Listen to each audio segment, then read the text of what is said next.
need for your first shop. Watch video completely, because never miss some important steps. Let's get started. Here's a great question from one of our readers. Given a $1,000 budget, what tools would you recommend for a beginner in woodworking?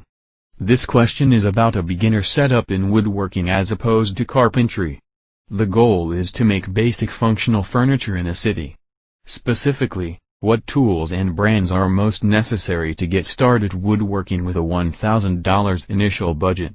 These are the tools I'd recommend for basic fundamentals and for building simple small crafts. Chisels. Irwin Marple's blue chip chisels, $70. There are lots of specific use chisels you could add over time, but I don't think you can skip the basic set. Hand planes. I have an antique Miller Falls No. 4 right now, which cost me $40. I had to spend hours cleaning it up and tuning it, and I think you'll have to do the same with most new hand planes too. I'd like to get a No. 7 or No. 8 plane and a scrub plane first, and then add more specialty planes as I learn how to use them. If I had the money, the space, and a dust collection system, I'd probably get a jointer and a planer. I'm expecting to pay at least $100 for the larger No. 7 or No. 8 plane, and hopefully around $20 or less for the small scrub plane. This is one category of tools where the saying, "They don't make them like they used to" seems to be especially true.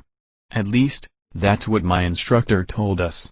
I think you can buy nice, new hand planes, but they're very expensive. Spokeshave. Kunz 151 flat and round bottom spokeshaves, $27. Sharpening system for hand tools. Japanese 1208 combination Waterstone, $35. G96 59 inches by 12 inches by 3 inches granite surface plate, 2 ledges, $30. Solmax No 22 honing guide, $12. You'll go through lots of sandpaper when you're initially tuning your hand tools. I think you should expect to spend at least $100 on sandpaper.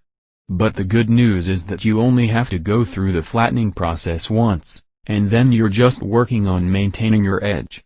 Hand saws. Japanese Gyakucho dovetail saw for fine work, $42. Coping saws, $5. Marking and measuring, engineering squares, set of 4 for $30. Robert Larson combination squares, $9. Back channel dovetail markers, depends. You could also try making these marking knife rosewood and brass marking gauge, $30. Clamps. I think the rule is that you can never have enough clamps.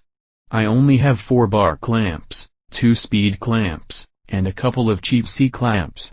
Power tools. Table saw, band saw, miter saw, jigsaw, drill press, corded drill, cordless drill, orbital sander, tip. Estate sales, antique stores and eBay are a really great way to acquire hand tools cheaply. Check out in description below to download free woodworking plans to access. Now thank you for watching.